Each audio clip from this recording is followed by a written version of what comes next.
Hi, everybody, and welcome. This is the Apostate Prophet. I hope everyone is having a fantastic day. I have a very special guest with me today, somebody that I have been following on Twitter or X for a while and whose posts I really like, an Iranian ex-Muslim woman by the name of Sana Ebrahimi. Sana, how are you doing? Good. I'm very glad that I have the opportunity to talk to you. I've been also following you as well. I really like your content. Um, and yeah, I'm happy to be here and talk to you. Thank you for inviting me.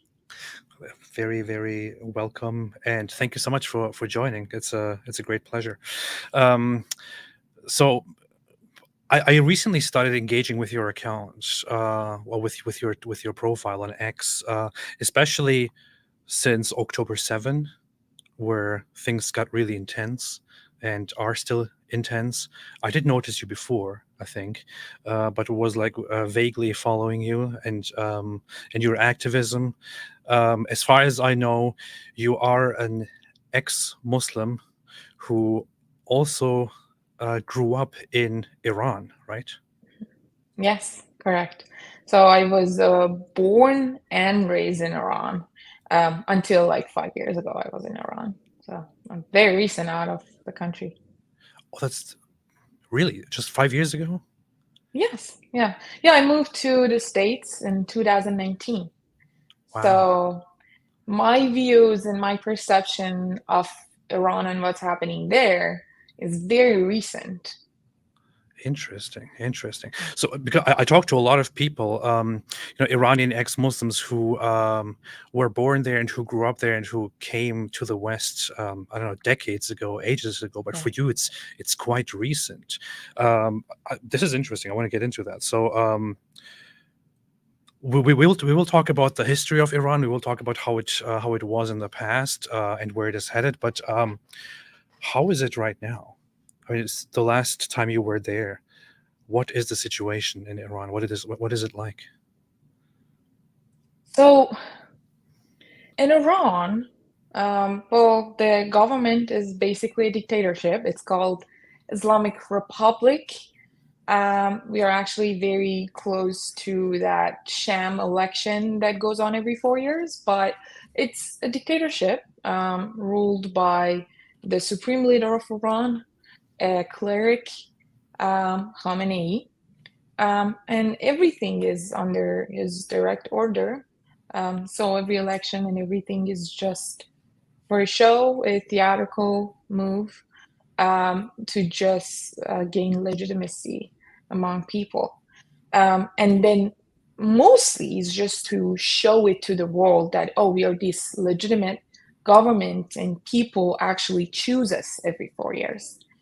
Um, but there is no freedom of speech, there is no human rights. Um, Women are much more like slaves, second-class citizens. But this is not limited to women. Men are also the target of this oppression. Um, no one can really speak out, even as much as just a post online. Recently, a writer got arrested for commenting a period under the post of the supreme leader of Iran, Khamenei, that got more likes and shares than his original post. Wow. The economy is collapsing. There's a lot of corruption. There's a lot of stealing. Everything that you can think of, really. Yeah, that's happening in Iran. That's been happening for the past 45 years since their beginning. And it's just getting worse. The thing is, when I left the country, the economy was not doing as bad as it is doing here, but still very bad. Um, the currency was a little bit more valuable than it is now. But the oppression and everything that you see going on right now is nothing new. It's been going on for decades. It's just a matter of what makes it to the international media and Mhm. what makes it out more. Because, there is no free media in Iran. Every broadcasting channel, every news station, everything is run by the government. There is nothing independent, really. And all the social medias that you can think of, they are all banned. I think among the messenger platforms, there is just WhatsApp that is not banned.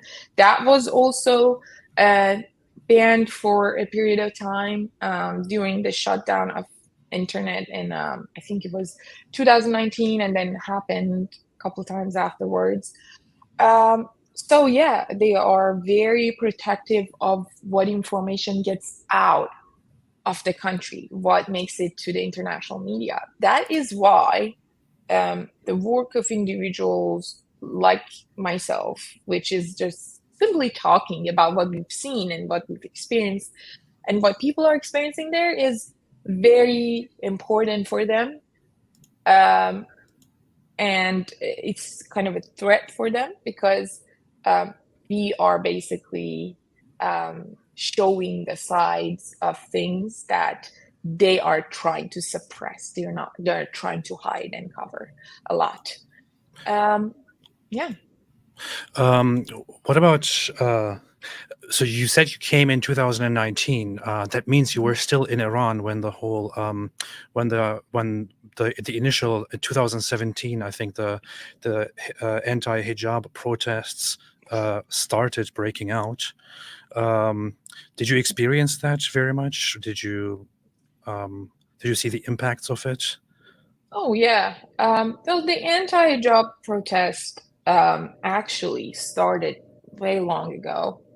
Maybe a couple years after the revolution happened in 1979, because initially what Khomeini, who was the leader of the revolution, promised the people was the freedom of belief, the freedom of act. Like, oh, you're free to be whoever you want to be. It's just that we want to basically bring this Islamic values back to the country, but we're not going to be in power. We're not going to rule the country. This is not our job. We are not politicians. We are just clerics who wants to basically recover some human values. But as a woman, if you want to just live the way you are living now, it's okay. Like, you can wear whatever you want to wear. So short after the revolution, when they gained power and they changed these rules and everything, and they started enforcing hijab rules, these protests started breaking out, but it was suppressed, and sometimes with like physical force by oppressing like security forces, and sometimes with just kind of very empty promises. And the morality police that you see right now in Iran is the continuation of an entity that started back then. So there were these morality polices, early 80s. They started working, they started enforcing these rules. If they would see like a man and woman walking in the streets together, they would stop them, make sure they are married. If they're not married, they'll be arrested. They will get lashed.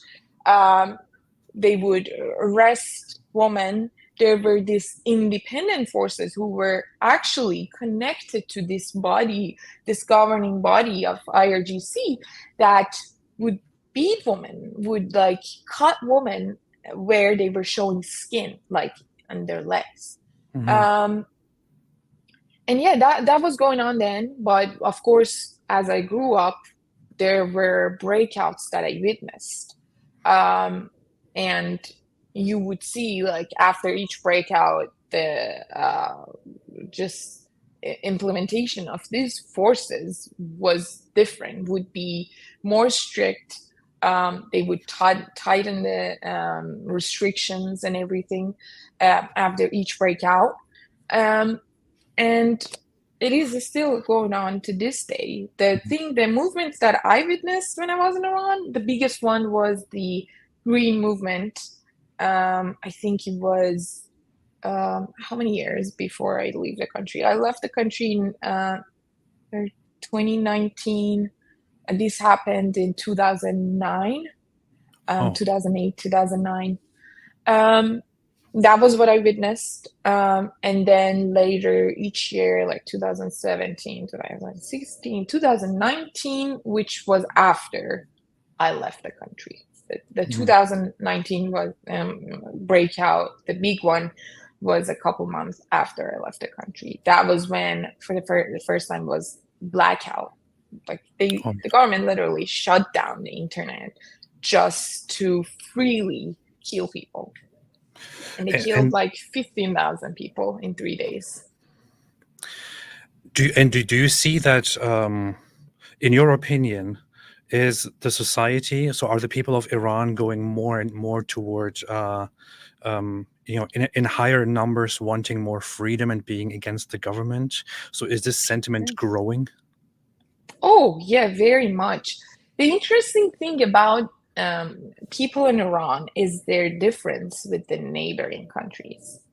Um, well, after the revolution, when Khomeini took power and the Islamic clerics took power, they had this cultural revolution in which they fired every university professor, school teachers, everyone that did not align with the Islamic Republic and strict Islamic values, and they brought their own people, basically to change the culture and make it Islamic. So Mhm.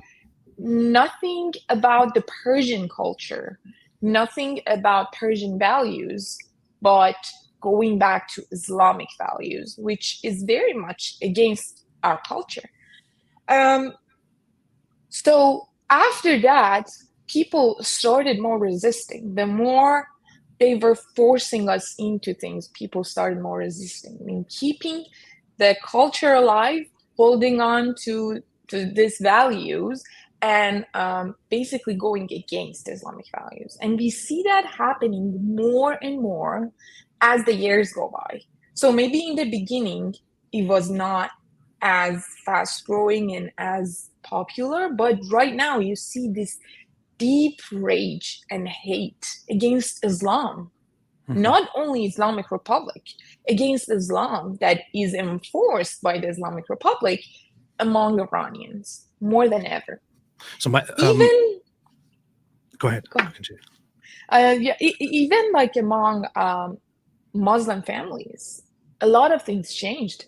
Their views changed. Years and years go by, and they see more oppression by this Islamic government, and their views of Islam have changed. I've seen these people, I've met these people who were very much pro these Islamic values, and their views changed drastically by witnessing what they witnessed in Iran. So we see a lot of this, we see a lot of narratives that focus on this idea at the moment, especially so among those who are critical of the Iranian Islamic regime, especially among the Iranian diaspora and others. A lot of people are saying that the people of Iran don't seem to really follow Islam or believe in Islam anymore or respect Islam anymore, and more and more people are totally secular and indeed in fact anti-Islam and anti-theocracy and all of that.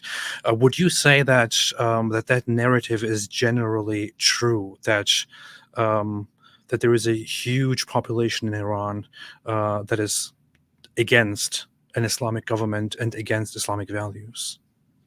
Yes, very much. That population is growing every day. Um, and the reason is that they've seen the truth of an Islamic government, an Islamic governing body. So you read all of these, growing up, I was born and raised into a Muslim family, not even, there are some Muslim families that are Muslim by name, but they are not very strictly practicing. Yeah. My family was a practicing Muslim family and is to this day. They are Muslim. They wear hijab. They like practice um, every Islamic practice that people do around the world. Um, so that consider that growing up, I heard a lot of excuses for things that I would question about Islam. Like, oh, why is this rule like that? Like, why does my father or my guardian owns me? Like, can kill me based on Islamic rules and nothing would happen because they brought me into this world, right? Why is that the reason? They would bring excuses, they would explain, they would show interpretation. Or if I would question text of Quran about like, oh, so like women are half men, women can be taken as like hostage and used as sex slaves Sex slave, yeah. after a war by Muslims. So why is that? What they would bring interpretation? Oh, that was for that time, but is not like it doesn't work like that. They would bring different interpretation, making it cute, making it look more like today's value. But then Islamic Republic showed another level, showed them that no, these are actual things that are practiced. We see that by ISIS as well. We see that by groups like Houthis as well. Like these are not old values. These are values that are practiced today, to this day, and we see the more and the more social media is available to people, people are seeing it more. It's not that it's happening more, it's that people are getting to see it now. Yeah. What they used to not see and miss. So yeah, that people are against Islamic values. Even the Muslim families who practice Islam are against the Islamic government. Mm-hmm. So there is this big population of Muslims actually in Iran that are practicing Muslims, but they don't believe in an Islamic government that governs people and enforces these rules like that. Growing up as a Muslim person in Iran, let's think about being a child in Iran or being an early teenager, learning all of the values that you learn about your country and your nation and so on in school. How is it in Iran? Are you from a very early age indoctrinated into being like putting the Islamic revolution, the Islamic Republic above everything else and basically dedicating your life to it? What are some of the propaganda things that you are taught as a child? So being born in a Muslim country is one story. And then being born in a Muslim family in a Muslim country is a whole different level, because it's not only the government that is enforcing some beliefs and rules on you, it's also a Muslim family that is now in your private space, in your private life, and you can barely hide anything from, and they are also enforcing some rules. But being born in a Muslim country like Iran, I would say, first of all, we start practicing Islam in very early age. For example, we start elementary school having a dress code for girls, having to follow a dress code, wearing hijab, but then Muslim families also send their kids to in more strict schools that enforce like another level of dress code, like, oh, wear hijab, more strict, you have to wear this like abaya and like all of that together. It's not that other schools don't have to, it's just like different levels, you know. And if you don't follow a dress code in Iran, they will kick you out of every institution that you're in. You cannot enter certain institutions, certain buildings, if you are not following a dress code. So that starts at 7 years old.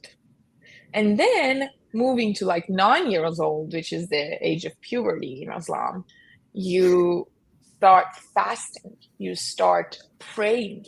And then the school that is like basically a smaller scale governing body at that age in your life, it's tracking if you are praying. Like I was being tracked by principals, by teachers, if I'm praying every day at school with other students. What if you don't pray?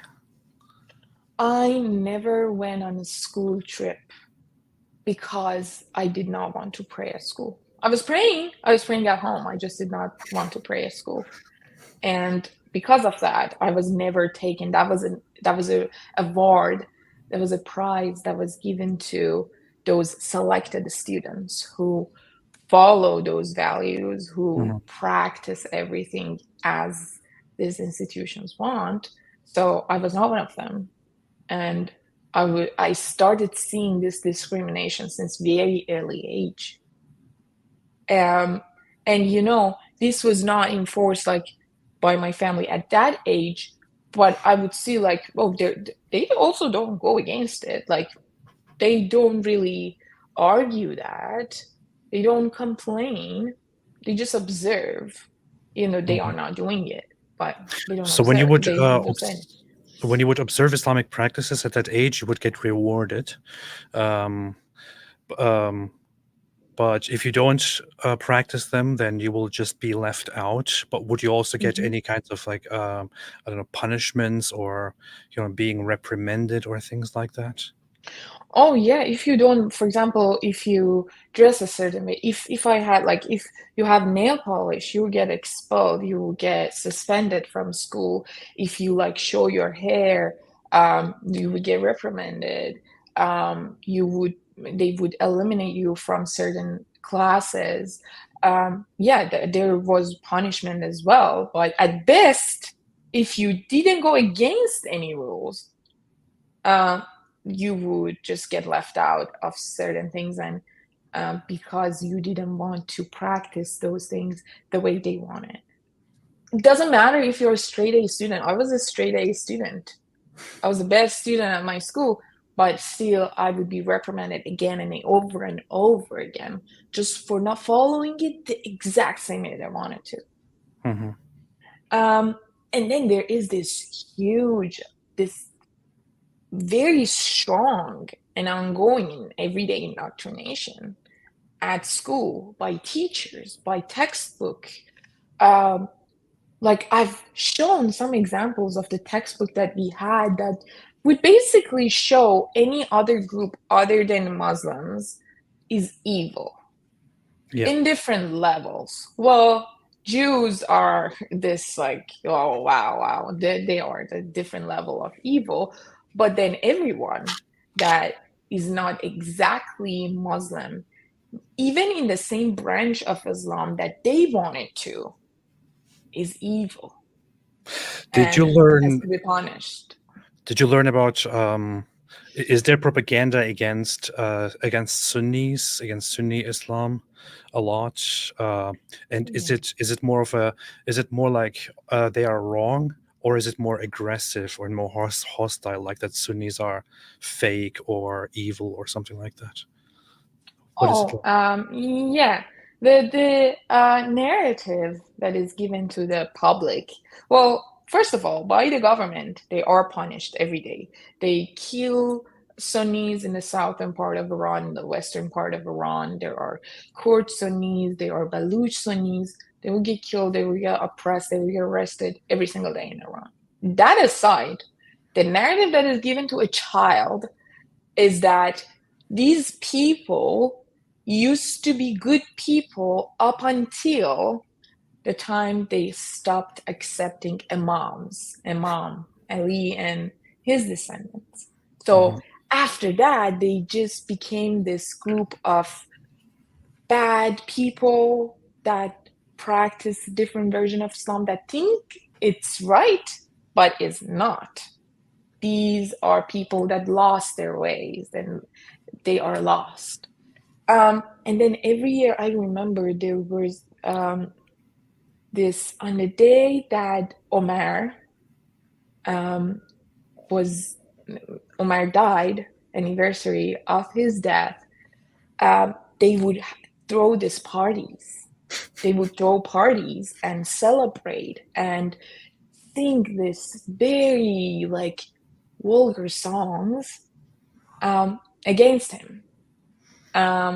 For him, and basically just cursing him and Abu Bakr and Osman and like all of these people that Sunnis believe in because they were bad people. and they did wrong. They did Ali wrong, and this whole family of very, very poor, oppressed people.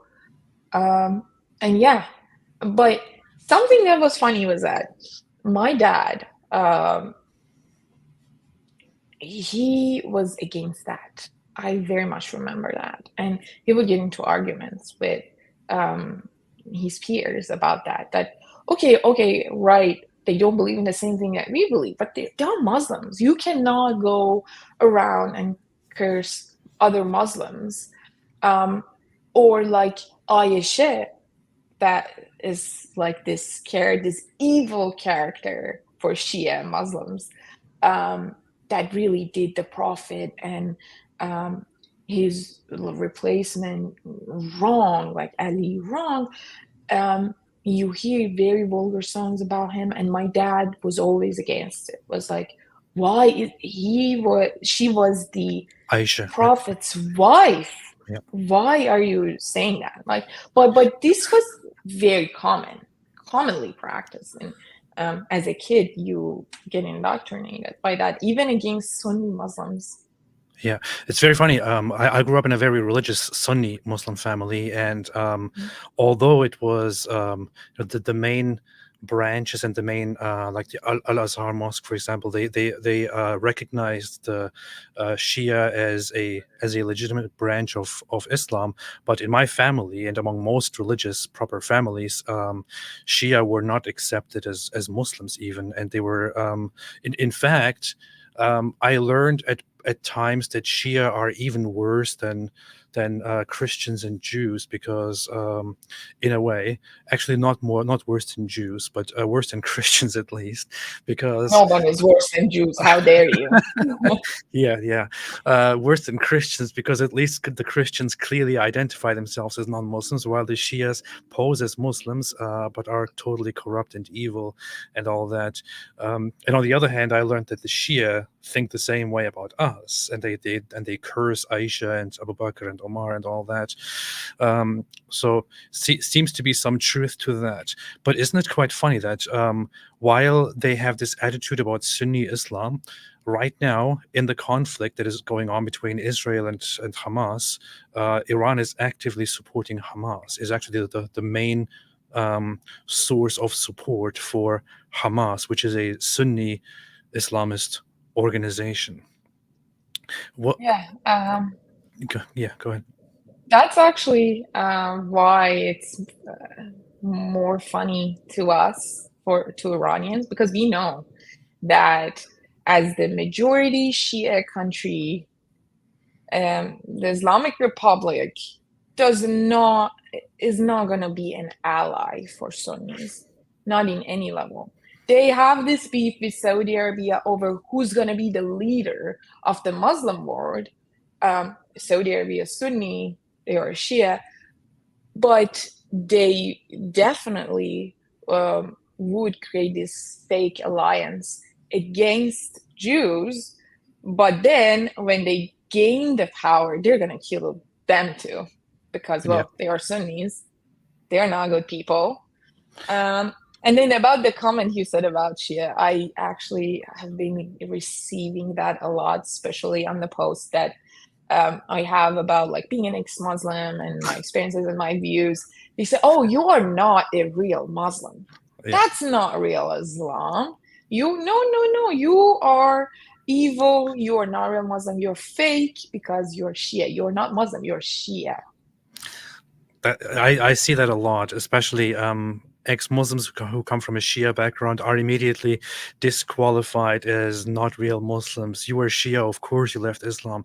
Then it comes to people like me and other people who were Sunni Muslims, who were regular Sunni Muslims, and they find different excuses for us. Or I even heard people say to me that I was actually a Shia Muslim, which is nonsense. I was never Shia.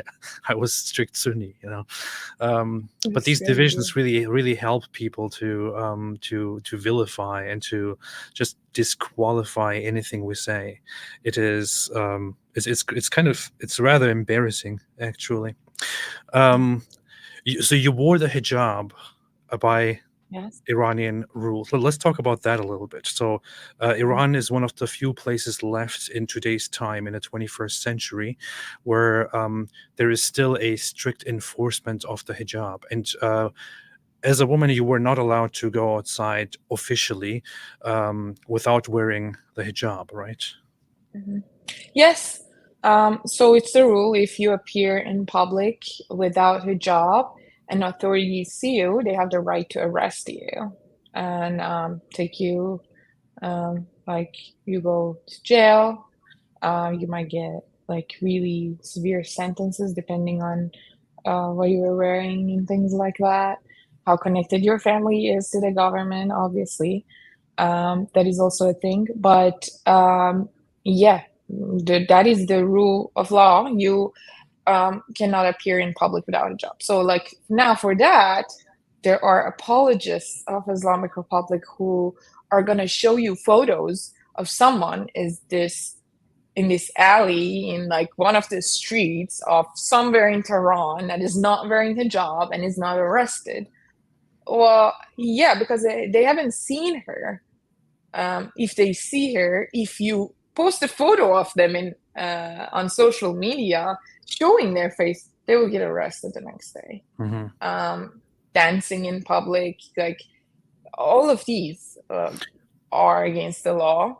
And then they really enforce it in institutional scale. Like, for example, well, I told you about the dress code of our school, like elementary school, middle school, and high school. And then you get to college, there's this big campus. Well, in the school level, it's easy. It's a small building. You go in, well, they check you, how you look, and your appearance.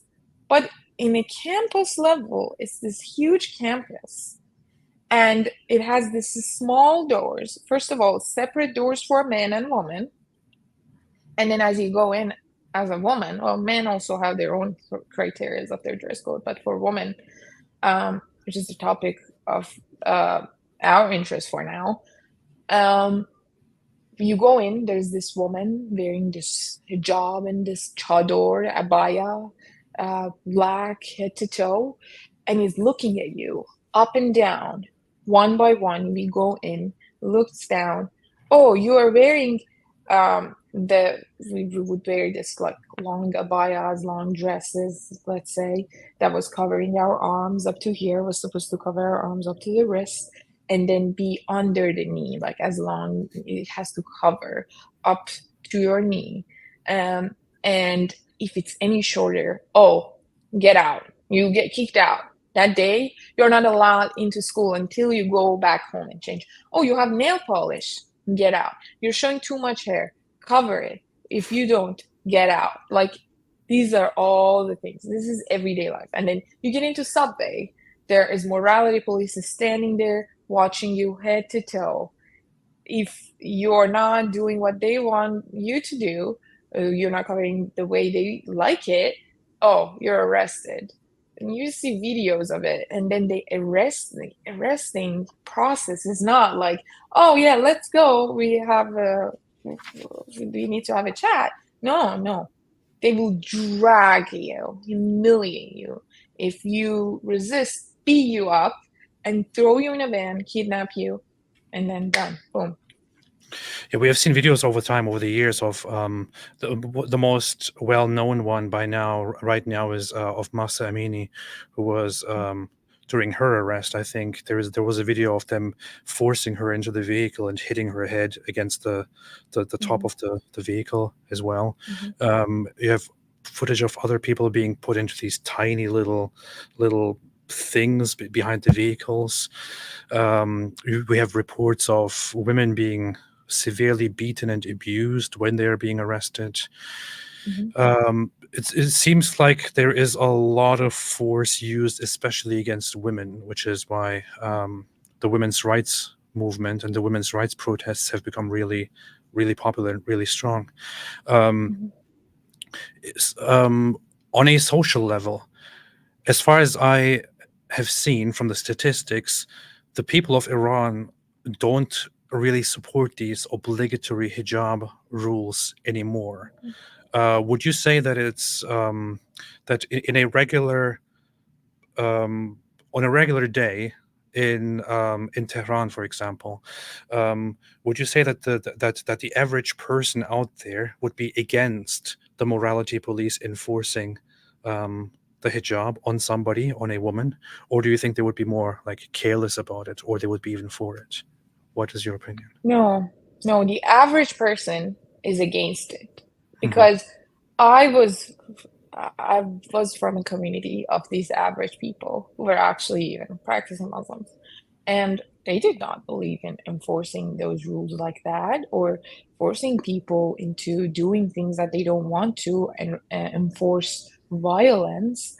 No, they are not for it. There is this small minority of people that are mostly even connected to the government in some shape or form, in some level, that are for it.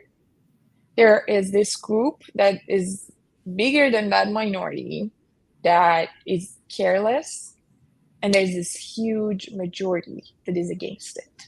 But the Hmm. problem is that power is so centralized between this minority of people that are for it and this body of the government.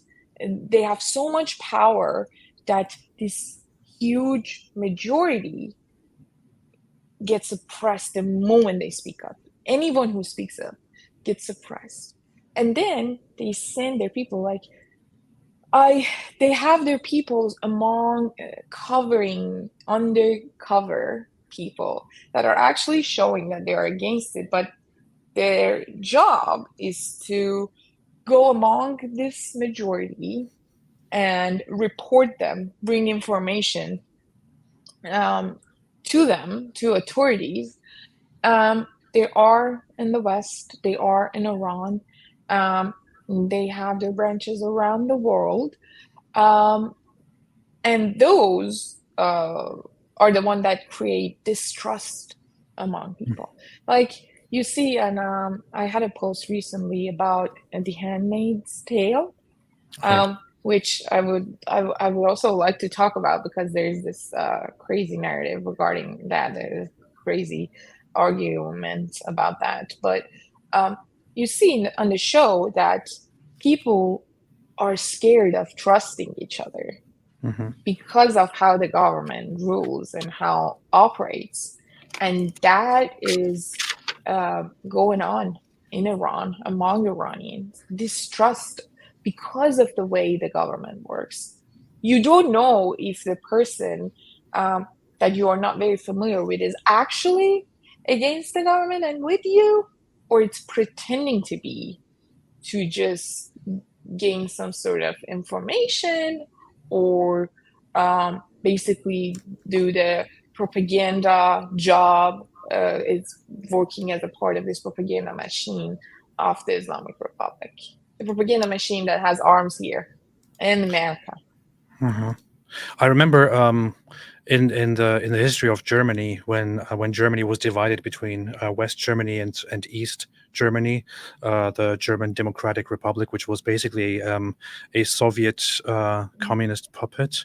There were lots of reports. There are lots of stories where people live there and are against the government, and they have a conversation with their neighbor about this whole issue. They open up about how the government is really treating them very poorly, and suddenly the next day the secret police is at the door and takes you for questioning and exposes you. So that's how bad it was. Like your neighbor can always be a spy for the government, and so many people are connected. It seems like there is a similar problem in Iran. Yeah, I know of instances. I actually know one instance of the exact same thing. Someone who, in the beginning of the Islamic Republic after the revolution, opened up to their neighbor, and then later on was banned from going to school because it did not align well with the Islamic Republic values. It wasn't for them. It was against them. So they banned him from going to school. Just like that, just like the one you said. And that is going on up until today. Every day, you cannot really trust who's working for them, who's against them. And Hmm. you see that on like Twitter, especially in X, like the Iranian community um, is talking about like some scholar in Iranian diaspora that is, oh, this man is an agent or it's an apologist of the Islamic Republic. Those are the people that are actually working as an informant for the government. Oh, yeah, yeah, I see. How was your access to the internet and to global, sources of information when you were inside Iran? So, as far as I understand, and as you also mentioned, there's a lot of censorship in Iran, and a lot Mhm. of access being blocked to different social media platforms and messaging apps. But when you were inside Iran as a regular person, um, were you available to learn what's happening around the world and what people generally think and say on social media, or was your access generally restricted? So, right now, the way people access information is through VPN. Oh, yeah. Every platform we want to access and information is VPN. But another, like one of the very initial way of accessing to real information, because people don't really trust the state-run media and they don't really listen to whatever they're saying. It's just the government propaganda. One of the early ways of accessing information was through satellite. Wow. So through satellite channels, people would access this real information from outside world, whether we're channels and news stations. There's Iranian channels that were based outside of Iran, and they would actually share real information about what's going on, and people would watch that. And because of that, the government had its forces sometimes randomly attacking a building, going there and throw all these satellite devices, which was located on the rooftop, throw it down off the building, break them, just cut their access to these satellites. That's the very initial step. That was their initial step towards banning media. And then as the time went on, as they gained more access to the technology and they had their people that were actually tech savvy, they helped them to ban Twitter. And actually, at first, one of the very popular popular platforms was Telegram channel, which is not really very popular in America, but it was very popular in Iran because Paul Dobrov would not give access to any government, any state authorities. So there were these Telegram channels that would share real information, and people would read that. So Telegram was banned after a while. Twitter was banned. Facebook is banned. Instagram, as far as I am aware of, was is banned, or at least was banned up to a certain point.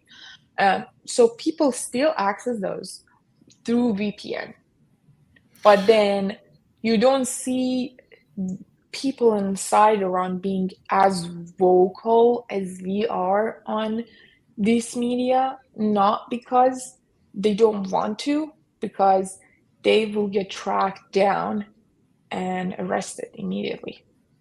So I see, over time, Iran has blocked over 5 million different websites.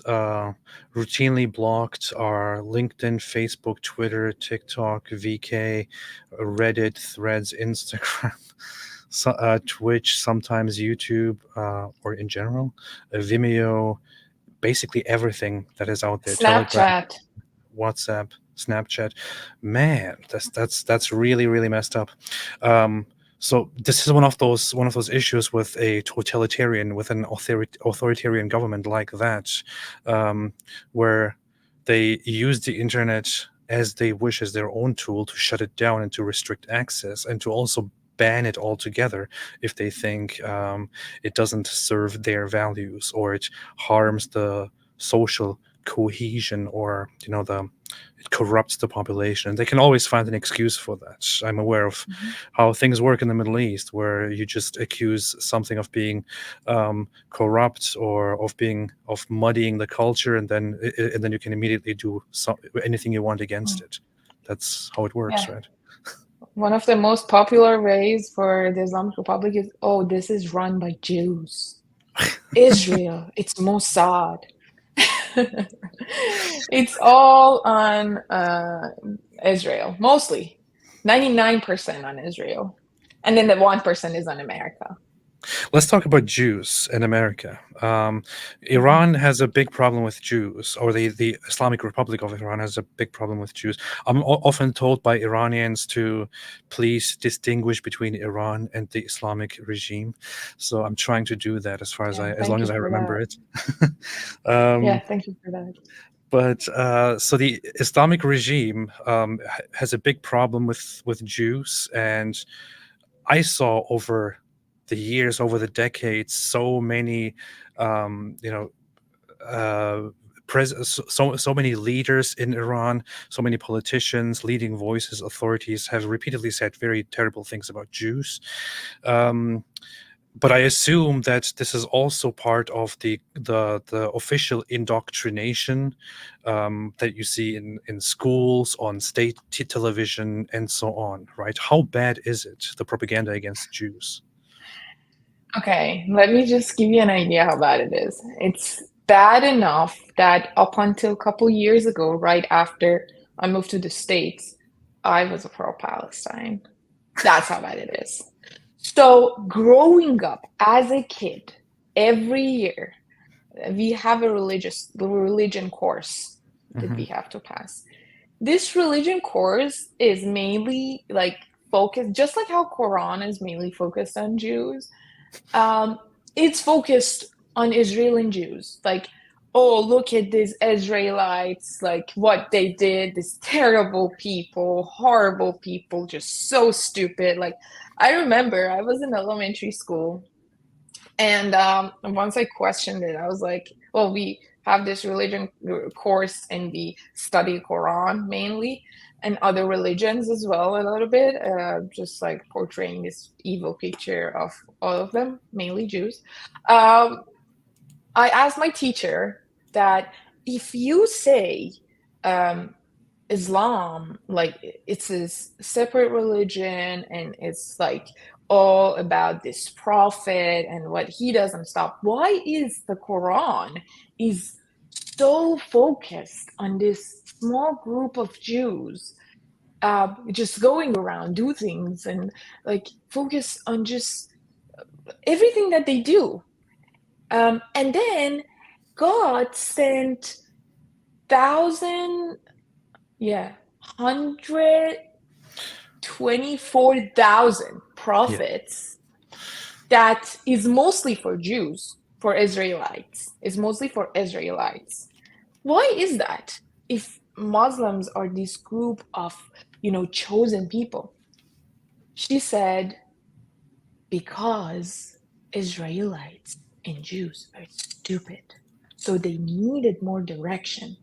So God send them more prophets because they just kept killing these prophets and they had to send more.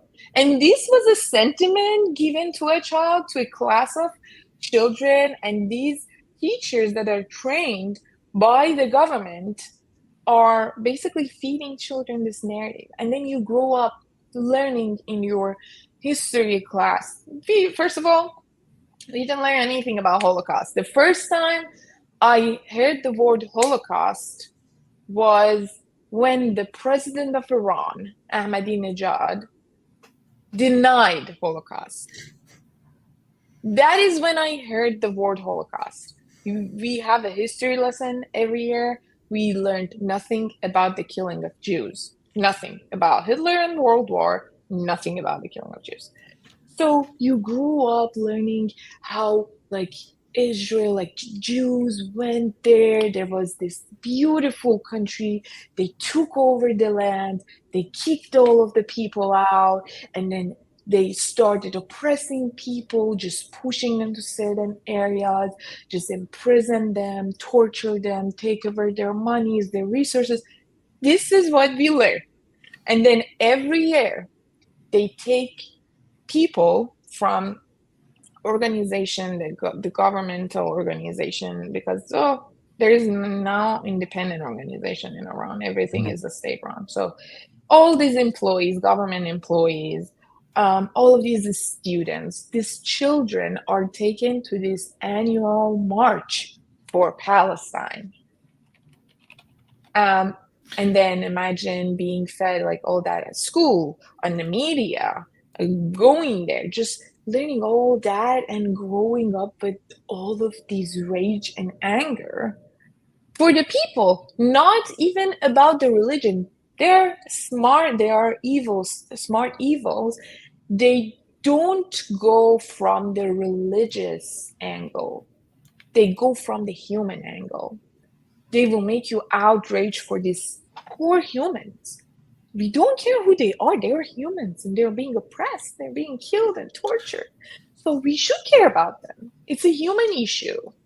So you grow up hating these people, having this very dark picture of what's going on, not knowing anything about the reality of what actually happened, what Yeah. actually went down. I see that Ahmadinejad said on multiple occasions, he said many things, but he said today the Europeans, have created the myth of the Holocaust to cause division and to basically install their racist puppet in the Middle East to get more and more land. And they are helping the Jews with the Holocaust myth. He repeatedly said the same thing, like many other voices in Iran. The funny thing to me is, I checked some statistics earlier today and recently as well, anti-Semitism by country in the Middle East, and the polls show that Iran is the least anti-Semitic population in the Middle East. So, despite the fact that the government is really making it their ideology to be against Jews, openly against Jews, it looks like it doesn't really work very well in convincing their own population to hate Jews, right? No, because the more you see this government and its people lie to you about everything, even things that you see with your own eye, then you start questioning, like, okay, they also told me that. Maybe that was wrong too. And then you do a little bit digging in and you say, oh, yeah, that was a lie too. So that is why. And mix that with the people of Iran not being willing to like not being accepting of Islamic values a lot and going against Islam, mixing that with all these lies and finding out how corrupt this government is, yeah, obviously, now they are very different with all these neighboring countries and how they operate. Just the population. I'm not talking about the government. Mhm. What about let's talk about America. So Iran has had a long-standing, the Islamic regime has had a long-standing hostility towards America, and some slogans like the Great Satan or the phrase "Death to America" have always been around and have been part of official Islamic regime policy. Have you heard these slogans a lot? And how much is the propaganda and the hate and the goal for the destruction of America part of Iranian society under the Islamic regime? So growing up in a school, every morning we first all gather in lines in the backyard of the school, in the yard of the school, and the principal talks, and then they read some verses of Quran for the people, and then as a part of the morning ritual, they chant death to Israel, death to America. These are the main two things. If they want to go way too far, they also say death to England. That is also one part of it. But these two are the most popular one: death to Israel and death to America. And yeah, throughout, like, you learn since very early age, the problem of the world is Israel and America. Now has been just a little bit shifted towards mostly Israel. Mhm. Back then when I was growing up, it was Israel and America, both. But yeah, it's just this evil imperialist, this racist evils that are trying to take over the world, and they want to just colonize us. They want to oppress us, and we are the good people who are fighting for your freedom. And if we are not there, they're going to take over and they're going to oppress you, just like how they did to Palestinians, just like how America did to other nations in the world. They are going to oppress you if we go away. So we are your savior. We are saving you and we are protecting you against these evils. It says a lot about a government or about a regime if they put so much emphasis on demonizing and depicting other forces as the enemy instead of focusing on the good values they themselves have. It how does it go in Iranian? Mark Bar America, is that how you say it? Yeah, Death to America. Magba America. Yeah. Yeah, Mark Bar America. Yeah, and Israel and Khamenei recently, as recently as several years ago, I think he said that that death to America is not just an idea; it is official policy. It is our official policy, and we will pursue it. So, death to America, death to Israel, and so on. It's it's very wild that this is what you get taught. But you said you repeat this even in school. From very early age. So, Yes. how old were you when you first? It's hard to pinpoint, but do you learn this as soon as you start school, or when does that start? Yes. Yes. So, well, first of all, on TV, you see after each Khamenei's speech, people chant death to America, death to Israel, death to England. That is their way of like, hooray! That is their way of like cheering for him. You see that from very early age, as soon as you have an understanding of the world around you. And then when you go to school, they make you practice it now. They make you do it. And then they make this whole narrative of our goal in life should be fighting with evil. And who's evil? Is America, is Israel, Jews. Well, they don't say Jews, but then the more you like go in depth of their indoctrination, you understand, the problem is not Israel. The problem is always Jews in general, wherever they are. Yeah, and then America. And you see how successful they've been. We see these stupid kids in America chanting the same thing: death to America, death to Israel. And then the supreme leader of Iran sends them heartwarming messages, thanking them. Yeah. And we also see from Iran's proxies. You have the Houthis, that is an Iranian proxy fighting in Yemen. Then you have Hezbollah, that is an Iranian proxy in Lebanon, mostly in Lebanon. But both of them, but especially the Houthis, they have it officially on their slogan. It says, "Death to America, death to Israel, curse the Jews." That's what their slogan officially says. Hezbollah has repeatedly, I think they have a slogan, but they have also repeatedly vowed to curse the Jews and destroy Israel and all that. Hamas is now their latest puppet, which they want to use in this whole vacuum. Hamas is openly anti-Jewish, openly against Jews, and their leaders and spokespeople have repeatedly in Arabic to their own people of course not in English, not on important speeches, but in Arabic to their own people, have repeatedly said that their aim is to destroy the Jews and cleanse Palestine of the filth of Jews and things like that. So this is how they operate. And yet you are right. We have people in the West, especially leftists, who pick up this whole narrative that these guys are just fighting oppression, and they are actually joining them without understanding what they're doing and repeating their phrases. How does that make you feel? Oh my God. That is the most insane thing I've seen in my life, and nothing really irritates me more than talking to these people, more than arguing with them.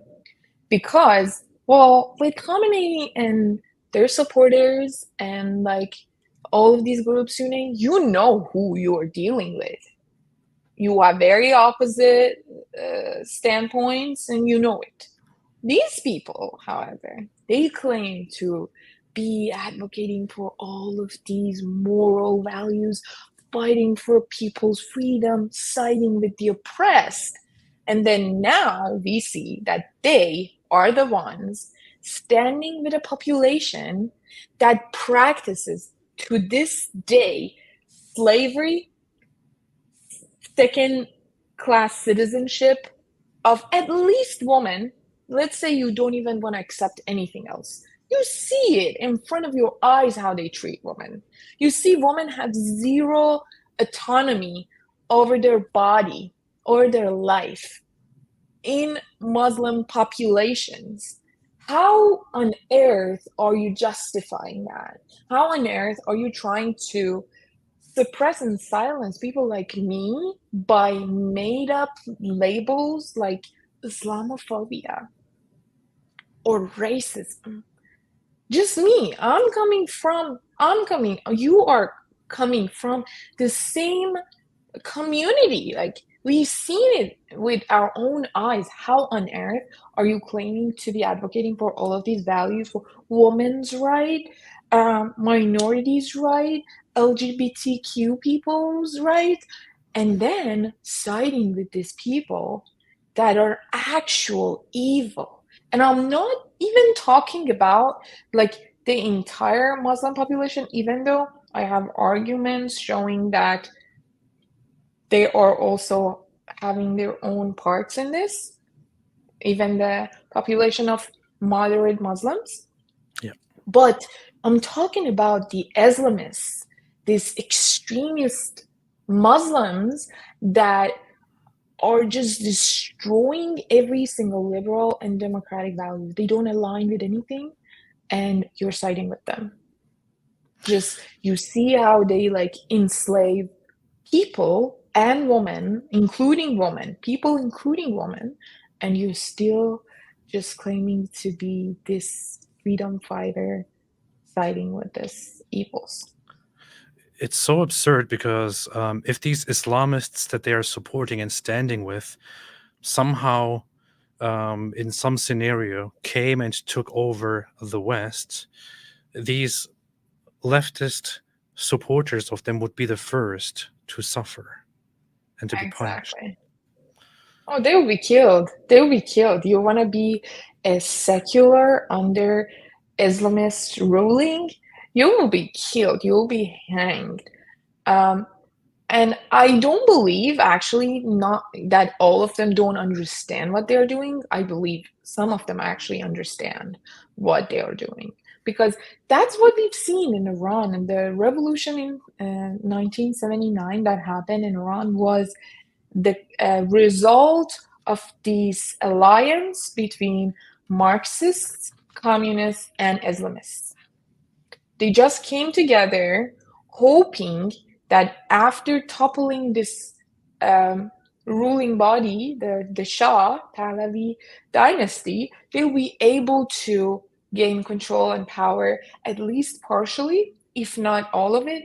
And any one of these groups was hoping for taking over the other, or at best having some parts of the power. And then after Islamists took the power, they killed them all. They killed over 5,000 communists in 1989. And who was the death committee sending these death sentences? Raisi, the former president of Iran who died a couple of In a weeks ago. helicopter, which was very funny. Yeah. Yeah, that great Which was, helicopter. yeah. Wow, that would be part of our history, that Yeah. helicopter. People say it was an Israeli pilot named Helicopter who That might be something they want to use. But recently, one thing they've been trying to avoid, because for so long they would blame everything on Israel and Mossad, right? After a while, people came out saying, "Oh, okay, if you are saying Mossad has so much power and influence in Iran to be able to do all of these things, then what the hell are you doing?" Yeah. Then they were like, "Oh, yeah, that's right." So now we just try denying anything that happens. Yeah. Like Israel striked on some of their bases, their Air Force bases. They denied it. They Yeah. denied anything happened. They were like, "Oh, no, that was some sort of accident because of, electricity and this just blew up. Nothing big deal. There was no foreign hand in it. It was all fine." Now this is their new approach of like denying anything that happens. Yeah, So meanwhile, helicopter. thanks to Helicopter.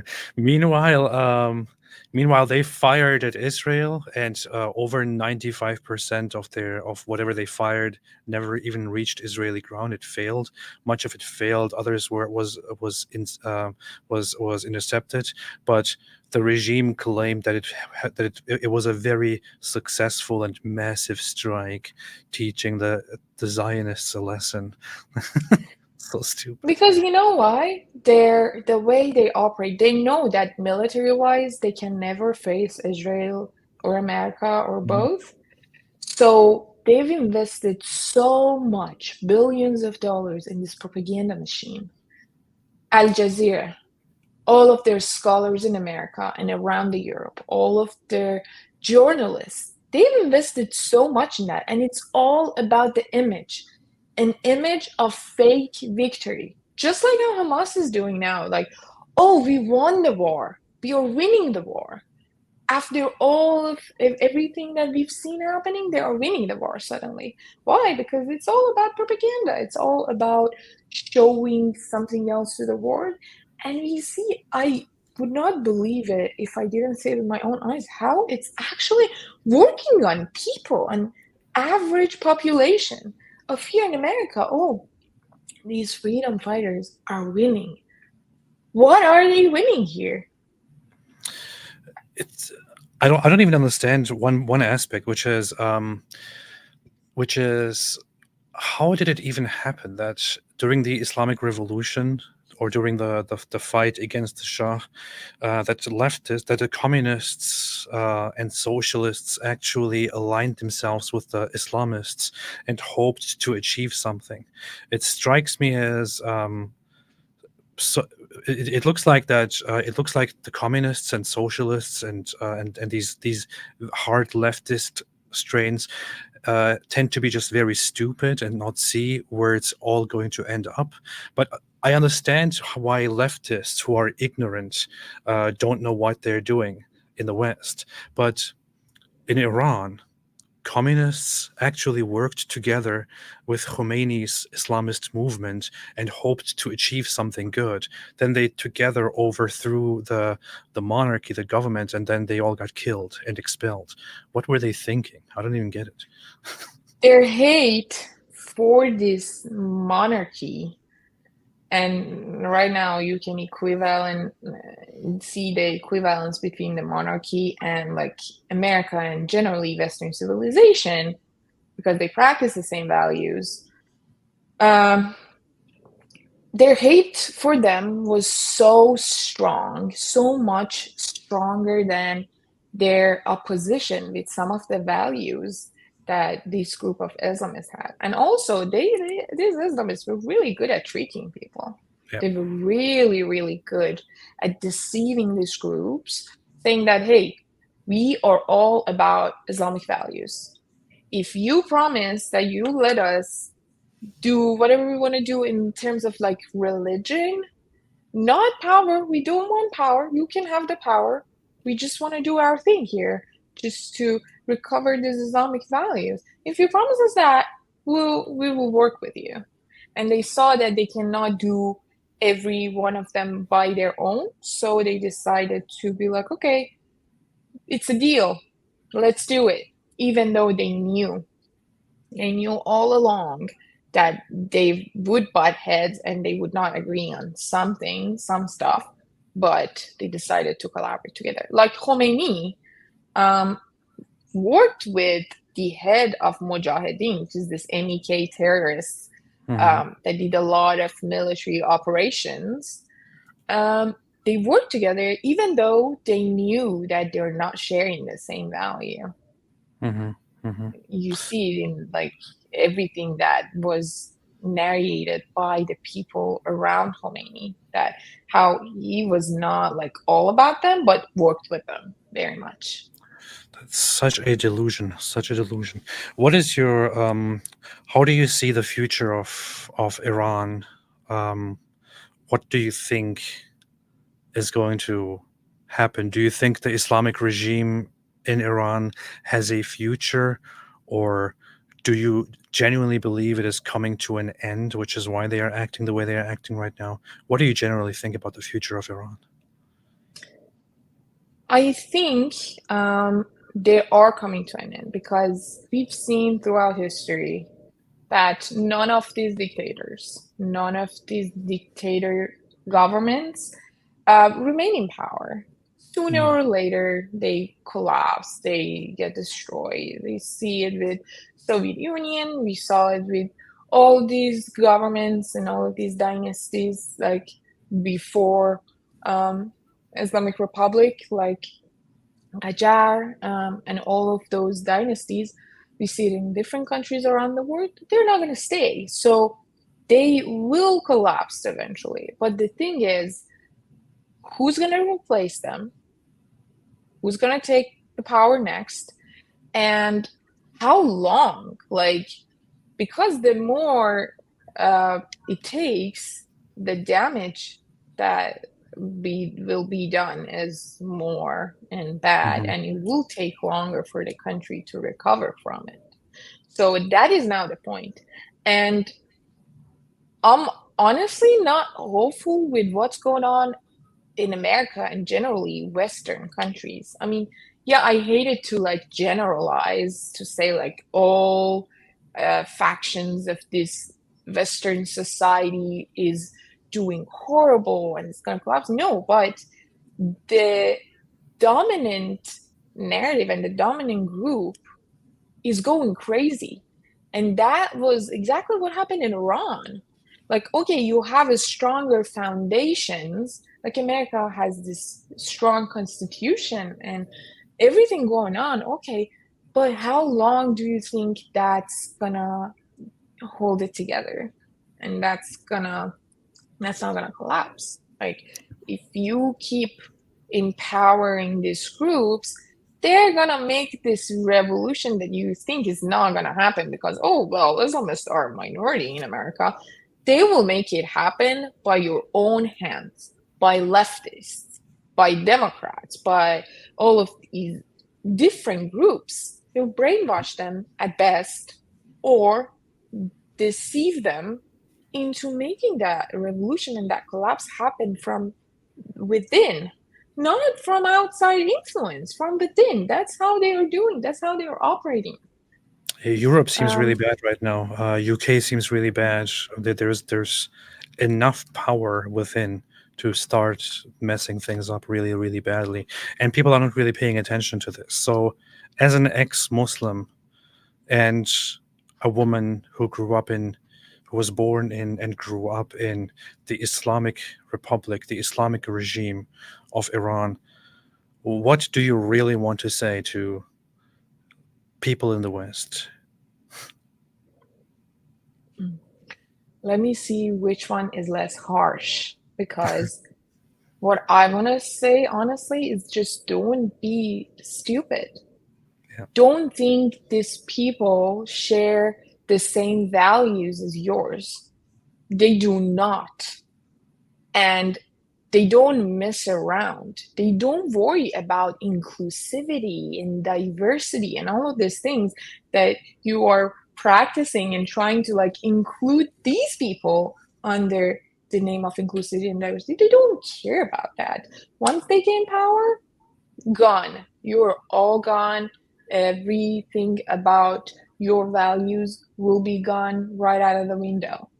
And if you see that happening, like you see in like a very small scale happening in Europe, is because of the physical distance with all of these Muslim uh, societies, but it will get to America as well. So don't you ever think it's far from happening, and just you better wake up before things go down and before it's too late, because none of these countries that you see in the Middle East used to be like that. Iran used to be a democratic country, used to practice all of these moral values, all the women rights, all of these movements way before America. Women in Iran had the right to vote before America. They used to be great countries. Afghanistan used to be a good country, but they all went down. How long do you think yours will take to get down? Even the great rival of Iran, Saudi Arabia, up until the 1970s, 1980s, it wasn't really that badly Islamic. It was forced to change into a hardcore Islamist country. So all of this whole revivalism by these Islamist movements who thought we have been suppressed, we haven't been properly represented, and now let's take over and force everyone to follow our way. These currents, they exist throughout the Muslim world, and as you import them and dismiss all the concerns that people raise about them, you will also turn yourselves into victims of those Islamist currents. And everyone needs to understand that. As you said, you pointed out something interesting, something good, something important, which is that that these societies, like the Islamists in Iran and others, they don't care about your inclusivity and this and that and tolerance. They don't care about any of that. If you talked like that in an Islamist society, you would be lynched or killed or hanged from a crane or something. So if they don't do it here, it's because they don't have the power yet. Once they yeah, get the power, they're gonna hang you. They don't mess around. It's not anything like you've seen, because they haven't experienced that, they haven't seen it. They cannot even imagine the extent of violence and oppression and just savagery that these Islamists can bring into their society. They cannot imagine that. have you ever been And to a it public is very execution? dangerous. I haven't been to, because my parents never liked that. But it was shown on national TV. It used to be, at least. Not in recent years, but when I was a kid, it used to be just play on national TV. Public execution, it was a thing. It is still a thing, but it's not on national TV. That's the thing. And one thing I really like to say, this has been a recent argument. I've been arguing a lot with people on my Twitter account. They say, why are you so focused on Islamists and Islam? That's not the only danger. The main danger in America is Christianity, like the extremist Christians, all of these. These are the ones that are going to turn America into a handmaid's tale. These are the real dangers in Western societies. Not only it's laughable and ridiculous, it's just that, okay, yes, extremists from any religion, any belief share some similarities with the Islamists, but right now in the world, most terrorist groups are Islamist fundamentalists. Like, what are you talking about? This is the danger right now in the current world. And second of all, I am no religion scholar. I'm talking about my lived experiences, what I've seen, what I've experienced, and what I know. I know about Islam. I studied Islam. I used to read 10 pages of Quran every night before going to bed. I read interpretations. I studied this religion and I lived with it. So I talk about it. I talk about what I know. You want to talk about Christianity and their extremists? Go on, be my guest. I'm not going to be the one to talk about that. So it's Yeah. ridiculous when you say, oh, why are you not talking about the extremist Jews and extremist Christians? Because I haven't been one and I don't know enough about it. You talk about it if you know. I'm not. You're in America now. You've been here for quite a while, for a few years at least. You would agree with me, right? When I say when these people in the West, in America, and in Western societies, when they talk about extremist Christians and all that, it's laughable to me. I want to just laugh about it because it's nothing at all compared to average Islam. They think it's comparable. They think it's comparable. That is like something okay.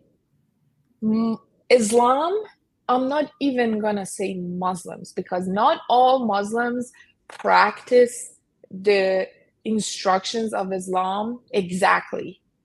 Some Muslims, including the community that I grew up in, they had their made up instructions. It was very like reformed version of Quran and Islam, and yeah, pedophilia is bad and all that. But the true instructions of Islam and what Islam practices is one of them is like the most sensible one for them, for these Westerners, that they should know better and they should know that it's bad, is pedophilia. This book, this religion practices pedophilia. Yes, not all Muslims practice that, but the religion by itself, the ideology that we talk about, it practices that and it encourages that. It allows that. What are you even talking about? Like, how is that even comparable to what you're saying about Christianity? Oh, yeah, there are priests that are pedophiles. Well, yeah, and if they get arrested, they will be punished accordingly. Mhm. But Islam, that is okay. That's okay. If they find out that someone is like doing appropriate things to child, so they say, okay, yeah, marry them. If they are Yeah, girls, marry them. yeah. It's At least fine. honor it and marry them. That's the way. Hmm. That's the right way. Yeah, marry your rapist. They say to women, if you got raped, marry your rapist, and it will be fine. Yeah. You will be forgiven by God, as if someone who's been raped is a criminal or is a sinner. Then we have, of course, the whole beating women, treating them as belongings, taking more of them if possible, in a state of war, abducting women and using them for sex when you have captives of war, Mhm. which is also something that certain elements within Hamas have recently tried to practice, and they have sexually assaulted Israelis that they attacked, and so on. Islam is just not something to stand with and something to protect. People should be smarter and better than that, and Yeah. listen to ex-Muslims and their experiences. It's a That's what. cult. It Yeah, has every element of a cult. Look it up. What are the signs of a cult? Islam is a cult. yeah, You leave Islam, you get prosecuted, you will be sentenced to death if they catch you. You disrespect the leaders, disrespect the prophet, you will get killed.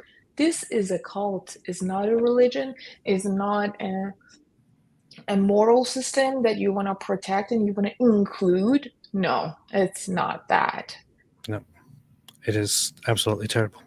I really like this conversation. I want to do even more and talk about more things because there's a lot that I'm still curious about, and I think you have good takes about things that we can discuss further. So you're always welcome to be back and to join me for more conversations on this channel, and maybe we can record some other things as well on the side to inform more people. But for now, thank you so much, Sana. By the way, I'm not really doing a great job at giving people shout outs and advertising, but you are mainly on Twitter or X, Twitter, yes. and where Mhm. people can find you with your handle. Hold on a second, I'll put this on the screen. Where people can follow you right here if they Mhm. want to hear more from you. You have a very interesting account that I really like. Um, Thank you. Sana Ebrahimi. You can find Sana right here on Twitter or X. Very active and very good takes. You have personally become one of my favorite accounts recently, actually. The Thank Rainbow you so Squad. much. You as well. I follow your content closely. I used to follow you even before you follow me, so I'm very Yeah, well aware of your content and I really like it. I always enjoy talking about Islam and my experiences with it and the Islamic Republic and everything surrounding that. So thank you for giving me the opportunity to talk more about it, talk about things that I usually haven't talked about on my Twitter. So yeah, I really enjoyed it. Thank you. Hopefully, fantastic. we'll do more of these in the We future. will definitely do more. I really like this. So thank you so Mhm. much, Sana, for Yeah. joining. Thank you. Um, Thanks everyone for watching. I will be back. We will see each other again, and hopefully also have Sana here again with us. Um, for now, have a fantastic day, and as always, stay away from Islam.